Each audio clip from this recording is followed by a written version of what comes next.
प्रिय अम्बेडकर भक्तजनों, आप लोगों के समक्ष मैं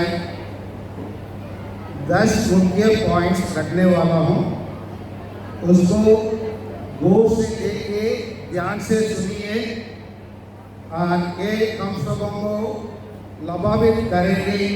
अगर आप लोग मुझसे पूछेंगे, थोड़े से ध्यान से सुनिए, उसके बाद फादर कैसे बोल रहे हैं ऐसे गलत मत सोचिए, पहले ध्यान से सुनिए।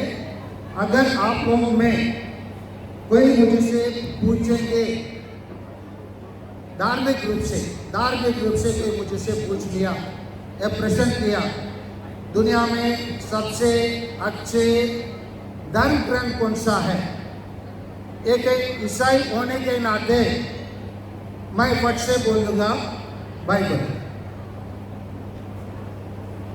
अगर एक अच्छे नागरिक होने के कारण, एक भारत का नागरिक होने के कारण भारत का धर्म ग्रंथ कौन सा अच्छा है, कौन सा ऊंचा है, कौन सा सर्वश्रेष्ठ कोई मुझसे पूछेंगे तो मैं एक नागरिक के रूप में मैं अपना बाइबल का नहीं बताऊंगा। अगर मैं बताऊंगा तो यहाँ पर कुछ लिखा है, भारतीय संविधान। ये संविधान सबको मैं हटाकर मैं वहीं पर ये शब्द रखूंगा, भारतीय धर्म ग्रंथ के अमर सिद्धकार। मैं क्या बोल रहा हूँ, भारतीय धर्म ग्रंथ। मैं इसको संविधान भी नहीं बोलूंगा, उसको मैं भारतीय धर्म ग्रंथ का अमर सिद्धकार, नारी समाज के उदाहरण एवं ज्ञान के प्रतीक विश्वरत्न बाबा साहब डॉक्टर अम्बेडकर, जिसका हम 134वां जन्मदिवस मना रहे हैं और वो आज स्वर्ग से हमारे इस कार्यक्रम देख रहे हैं, इसीलिए मैं उनको हैप्पी बर्थडे कहकर मैं अपना उद्बोधन शुरू करता हूँ। मैं पहले ही बताया, अगर कोई मुझसे पूछेंगे हमारा भारत देश का सबसे बड़ा धर्म ग्रंथ कौन सा है, मैं बताऊंगा हमारा भारत का संविधान है। क्यों हमारा भारत का संविधान हमारे लिए ऊंचा है, सर्वश्रेष्ठ है? वो इसलिए है क्योंकि वो सबके लिए समानता देता है, भाईचारा देता है और स्वतंत्र देता है, बोलने का अधिकार देता है, पढ़ने का अधिकार देता है और इसलिए वो सर्वश्रेष्ठ है। और आजकल हमारे भारत में ये श्रृंखला चल रहा है, जैसे हम लोग हमारे भाई बार बार अभी नारा लगाते हैं, उसी प्रकार इन दिनों में बहुत नारा लगाया जाता है भगवान के नाम से। ये नारा को सुन के भगवान मंदिर से बाहर आकर खड़े होकर देखने लगा, अरे भाई बहुत सारे मेरे भक्तजन मेरे नाम से नारा लगा के आ रहे हैं, कौन है वो देखने के लिए वो बाहर निकल के आया। बाहर निकल के आके देखा तो वो नारे लगाने वाले जिस भगवान का नाम लेके नारा लगा रहे हैं उस भगवान का मंदिर में नहीं गए, बगल में रहने वाले मस्जिद, मंदिर, गिरजाघर में चले गए। भगवान ने बोला, भक्तों तुम सब मेरा नाम लेकर नारा लगाइए, आप लोग इधर आइए, उधर कहाँ जा रहे हो? लोगों ने बोला, जो नारा लगाने वाले, ए भगवान हम आपसे मिलने के लिए आपका मंदिर में आएंगे तो केवल आपका दर्शन होगा, लेकिन हम अगर इस मंदिर में, इस मस्जिद में, एक गिरजाघर में जाएंगे तो हमारा पेमेंट होता है और हमारा पेट का पूजा होता है। यही है आज का हमारा भारत का असली वातावरण। समझ में आ रहे ना? ये दूसरा पॉइंट मैं आपको समझ रखना चाहता हूँ। तीसरा है, प्यारे भाइयों और बहनों, यहाँ हम लोग अम्बेडकर का बहुत सारा देन के बारे में सुने हैं। क्या क्या अम्बेडकर ने देन किया, उसमें 21 पॉइंट है। उसमें 22वां पॉइंट पे एक जोड़ के मैं आप लोगों को बताऊंगा। संसद में बोल रहा हूँ, ध्यान से सुनिए। अंबेडकर क्या हमारे लिए छोड़ के गया? अंबेडकर हमारे लिए रोजगार कार्यालय का समापन, एम्प्लॉयमेंट एक्सचेंज को छोड़ के गया है। कर्मचारी राज्य बीमा, एम्प्लॉय स्टेट इंश्योरेंस, महिलाओं का प्रशिक्षित अवकाश, मैटरनिटी लीव, काम का समय 12 से घाटकर 8 घंटे किया, वर्किंग आवर्स 12 to 8 आवर्स, अवकाश का वेतन, पेड हॉलीडे, हेल्थ इंश्योरेंस और कानून हड़ताल का अधिकार, legal strike act, provident fund और श्रमिक कल्याण कोष, लेबर वेलफेयर फंड, तकनीक प्रशिक्षण योजना, टेक्निकल ट्रेनिंग स्कीम और सेंट्रल इरिगेशन कमीशन, वित्त आयोग का गठन, प्रोविजन ऑफ फाइनेंस कमीशन, मतदान का अधिकार, राइट टू वोट, भारतीय संघीय कानून, India statutory law, central technique power board और हीराकुंड बांध और दामदेव वाली प्रोजेक्ट, उड़ीसा नदी परियोजना और बगरनागर डैम और the Son river valley project और रिजर्व बैंक ऑफ इंडिया। इतने सारा चीज अंबेडकर हमारे लिए देन करके गया है। इसी देन में और एक देन मैं छोड़ना चाहता हूँ।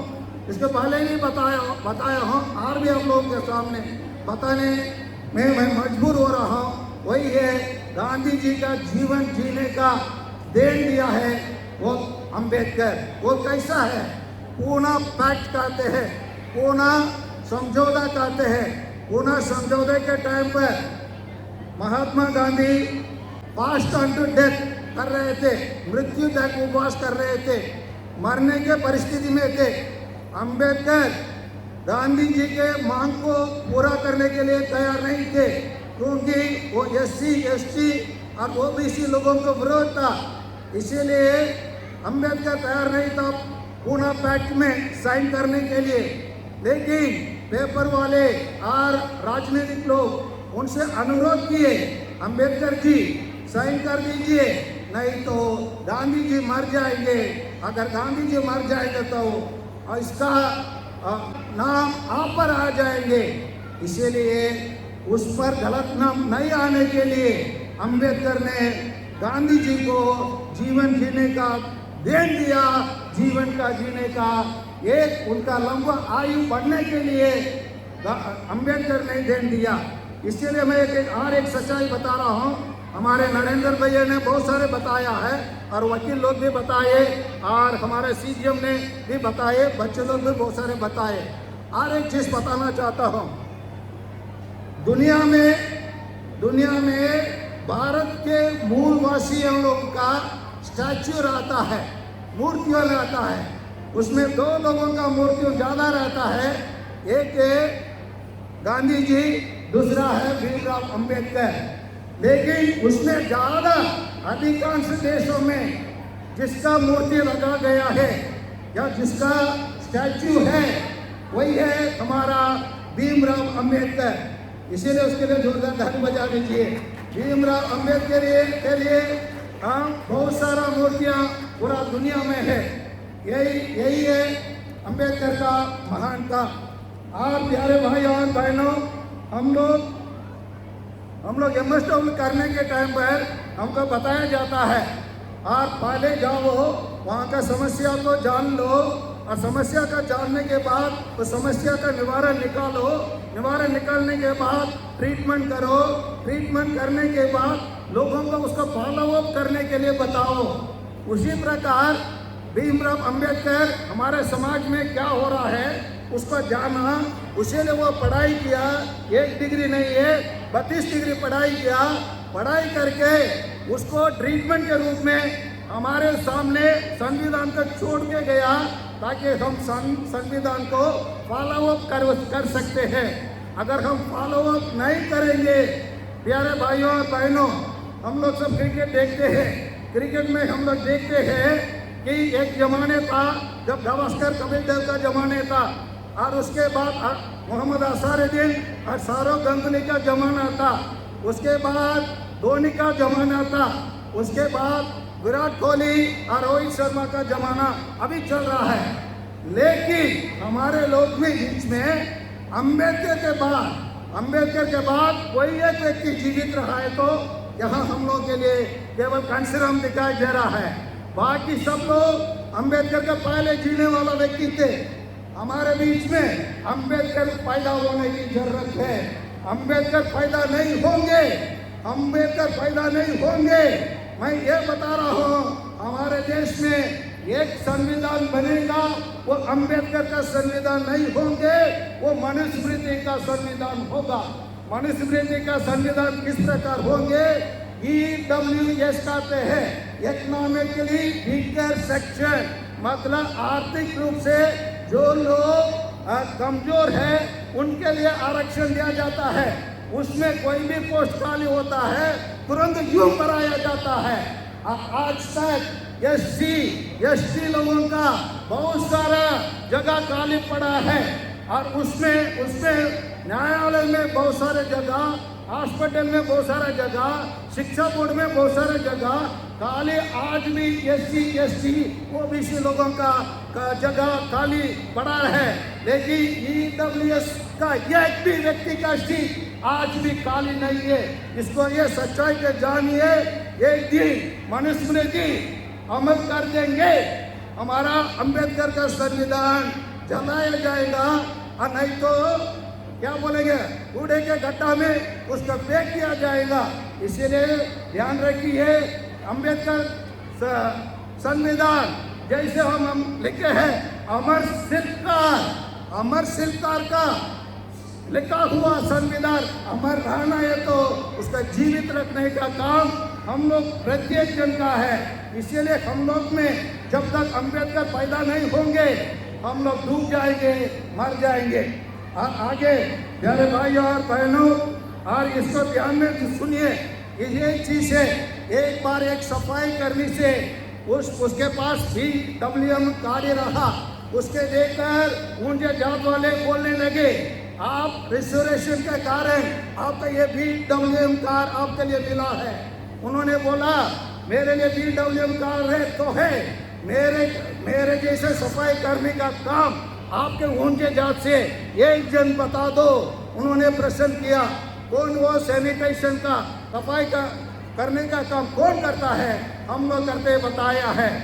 यहाँ प्यारे भाइयों और बहनों, सफाई कर्मी केवल कम लोग रहते हैं, लेकिन मैं कहता हूँ वो सफाई कर्मी काम में भी आरक्षण होना चाहिए। उस आरक्षण में सभी लोगों को वो काम मिलना चाहिए, जहाँ ऊंचे जात के लोग भी आकर उसमें काम करें। जो हम काम करते हैं उसको दूसरे लोग भी करने की आवश्यकता है। इसीलिए हम उसी के लिए हम लड़ने की आवश्यकता है। और प्यारे भाइयों और बहनों, और ये बातों मैं बता रहा हूँ, आप लोग एक ध्यान से सुनिए। और एक दिन था जिस कांग्रेस सत्ता में रहा, इस अंबेडकर को विरोध किया, हिंदू एक्ट लॉ को पास करने के लिए नेहरू जी तैयार नहीं थे। लेकिन आज कोई कांग्रेस वाले वही संविधान को पकड़ के अंबेडकर एक विपक्ष के दल अंबेडकर बोलते रहते हैं और दूसरा दल वहाँ बैठकर जय जय जय कुछ और बोलते रहते हैं। इसी चीज को मजबूर किया अंबेडकर। जो कांग्रेस आज अंबेडकर का नाम ले रहा है, वही चीज को आज जो सत्ता में रहते हैं उन लोग एक दिन किसी संविधान को लेकर वही अंबेडकर का नाम लेने के लिए हम काम करने की अधिक आवश्यकता है। और अंत में मैं प्यारे भाइयों और बहनों, मैं रिजर्वेशन या आरक्षण क्या है मुझको समझा रहा हूँ। एक क्रिकेट मैच चल रहा है, उस क्रिकेट मैच का एक व्यक्ति यहाँ बीच में एक 6 फीट का कंपाउंड वॉल है, एक आदमी जो 7 फीट का है वो आराम से खड़े होकर देखता है क्रिकेट मैच को। बगल में एक व्यक्ति रहता है जो 5 फीट का है और जो ये 3 फीट का है। ये 5 फीट वाला व्यक्ति, ये 3 फीट वाला व्यक्ति अगर क्रिकेट मैच देखना है तो उसके लिए क्या करना पड़ेगा? उसके लिए एक स्टूल देना पड़ेगा। जब स्टूल देंगे तब तो वो व्यक्ति खड़े होकर वो क्रिकेट मैच को देख सकता है। जो व्यक्ति ऑलरेडी 7 फीट का है उसके लिए रिजर्वेशन की कोई जरूरत नहीं होता है। यही चीज अंबेडकर ने किया। आप लोग जीवन के शुरू से आज तक, जमाने के शुरू से, युगों को पहले से आज तक आप लोग पूरा फायदा उठा कर लेके आए, लेकिन मेरे जात के लोग आज तक इसका अनुभव नहीं किए। जब तक उन लोग भी आपके समान 7 फीट हो जाएंगे, उसी दिन आरक्षण का कदम करेंगे, उसी दिन आरक्षण कदम होगा। और आरक्षण मतलब यही होता है जब सभी लोग एक साथ 7 फीट के बराबर हो। आप सम्मान पाए हो, आप ट्रेन में यात्रा करके आए हो, बर्थ में आज तक सो के आए हो। मैं पहले बार बर्थ में सो रहा हूँ, इसका अधिकार मेरे को पहले बार मिला है। और ये अधिकार मेरे लिए इसीलिए है, तुम पहले मेरे को वंचित किया, मेरे पहले मुझसे तू छीन लिया, इसीलिए मैं मांग रहा हूँ, इसीलिए मैं अपने लोगों को दे रहा हूँ बोलकर अम्बेडकर ने बताया। इसीलिए प्यारे भाइयों और बहनों, मैं अंत में ये कहते मैं अपने भाषण को विराम करना चाहता हूँ। प्यारे भाइयों और बहनों, अगर आप लोग जीना चाहते हैं तो अम्बेडकर जैसे जिए। अगर अम्बेडकर जैसे जीना है तो उनके समान शिक्षित बनिए, उनके समान संगठित रहिए, उनके समान संघर्ष करिए। अगर ऐसे नहीं जीना है तो मरिए। जीने से पहले बदले मरना अच्छा है। अगर हम उनके जो मनुस्मृति को और अन्य कोई कानून को बनाकर हमको गुलामी बनने के बदले हम उसके पहले मर जाना उचित है। इसलिए मैं प्यारे भाइयों और बहनों, आप लोगों को जगा रहा हूँ, आप लोगों को चेतावनी दे रहा हूँ, आप लोगों को यही बता रहा हूँ, हमारे पैर में कुदाले लग चुका है, हमारे अधिकार को छीन चुके हैं। उन लोग ऐसे नियम बना रहे हैं, षड्यंत्र रच चुके हैं, साजिश कर सकते हैं। और उन लोग वो एक दुकान खोला है, वो दुकान का नाम है मंदिर। और मंदिर में जाने वाले ग्राहक होते हैं 4 वर्ण के लोग। ये ग्राहक को क्या करते हैं, आप लोग दुकान में जाइए, कोई अगर जाने माना व्यक्ति जाता है तो उसको दुकान के अंदर बुलाकर बैठा देंगे, समझ में आ रहे ना। और बोलेगा भैया आपके लिए ये तो 10 रुपया का है, मैं आपके लिए 8 रुपया के दे दूंगा। यही है आज का मंदिर का बिजनेस। मंदिर में जो हो रहा है वो मंदिर में रहने वाला एक दुकानदार है और मंदिर में जाने वाला 4 वर्ण के लोग ग्राहक है। और बहुत सारा ग्राहक के साथ अन्याय किया जाता है। वो अन्याय से लड़ना है तो बनिए, तो अम्बेडकर बनिए, जीना हो तो अम्बेडकर जैसे जिए, नहीं जीना है तो मरिए, मरना उचित है। इसीलिए मैं प्यारे भाइयों और बहनों लोग से निवेदन करता हूँ, डू और डाई, करो नहीं तो मरो। करो तो अम्बेडकर जैसे काम करो, अम्बेडकर ऐसे शिक्षित बनो, अम्बेडकर जैसे संगठित रहो, अम्बेडकर जैसे संघर्ष करो। जब ये करेंगे हम उनके लिए वास्तविक श्रद्धांजलि हम दे सकते हैं। नहीं तो जो श्रद्धांजलि हम दे रहे हैं वो केवल एक दिखावा है, केवल नाम के लिए है, केवल नाम पूजा है और अन्य कुछ नहीं है। इसलिए प्यारे अम्बेडकर भक्तों, अम्बेडकर जैसे बनिए, अम्बेडकर जैसे बनेंगे हम लड़ सकते हैं, अम्बेडकर जैसे बनेंगे हम लोग जी सकते हैं, अम्बेडकर जैसे बनेंगे हम संविधान को अपना सकते हैं। नहीं तो हम कीटाणु जैसे मर जाएंगे। इतना कहकर मैं आप सबों को फिर एक बार धन्यवाद देता हूँ। और आज बहुत अच्छे प्रोग्राम देखने के लिए मिला है। सभी आयोजन करने वाले कमेटी को धन्यवाद देता हूँ। और अंत में जय अम्बेडकर, जय संविधान, जय भारत।